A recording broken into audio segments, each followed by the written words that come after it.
kuhakikishia katika hatua iliyofikia wameshindwa kuendelea na michuano? Kwanza na furaha. Ndio, na furaha kubwa sana kwa sababu wanaonekana mwenzetu amepata form 4 ya failures kabisa. Yaani amemaliza mpaka form 4 amepata cheti cha kufeli. Yaani maana hakwenda popote. Bora sisi tulioishia darasa la 7 kuliko wao walioishia form 4 na cheti hawajapata.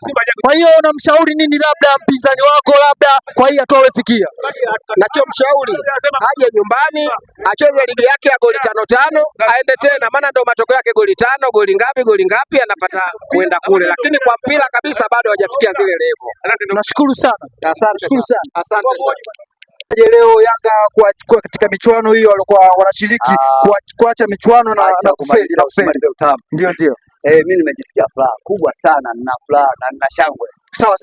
Unamshauri nini labda mpinzani wako? Cha kumshauri? Ndio. Cha kumshauri ajifunze kwanza kwa Simba, alafu baadaye ndo atafanya mambo mazuri. Akae vizuri na Simba. Sawa. Kila siku anacheza mechi ya Yanga anamsema Simba acheze pale. Ndio. Wewe ni Yanga, wewe ni Simba. Mimi ni mwana, yaani mimi ni mwenye nchi. Sawa. Mwananchi wa Matopeni. Sawa. Kwa hiyo sasa umefurahi sana leo wananchi kuanguka kabisa. Sawa. Wale washikaji acha waende. Labati aliwaambia mimi ni mkubwa kuliko ninyi. Najiuta wakubwa mkubwa gani? Ndio. Yeye ni wanaume twende. Ndio. Wametuliza leo wameoga mjini. Wananchi kushindwa katika michuano na kushindwa kuendelea na katika michuano hii hapa ya leo. Kwanza kabisa nakushukuru Mungu kwa kunyamazisha. Hicho cha kwanza. Lakini cha pili nina furaha sana Yanga kukalishwa.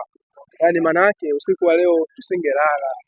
Wana Simba tusingelala. Kwamba wangelewa walizokuwa nazo tusingelala kia Mungu nakwambia. Kwa hiyo unamshauri nini labda mwananchi kwa hii hatua ambayo amefikia leo na kushindwa kuendelea na hii michuano? Kwa ushauri wangu arudi tu Tanzania, tuendelee kucheza ligi kuu yetu ya Tanzania.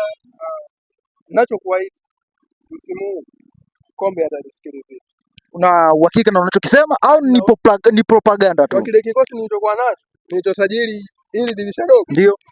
Na uhakika atoki. Nashukuru sana. Hata kidogo. Vizuri sana. Asante sana kaka.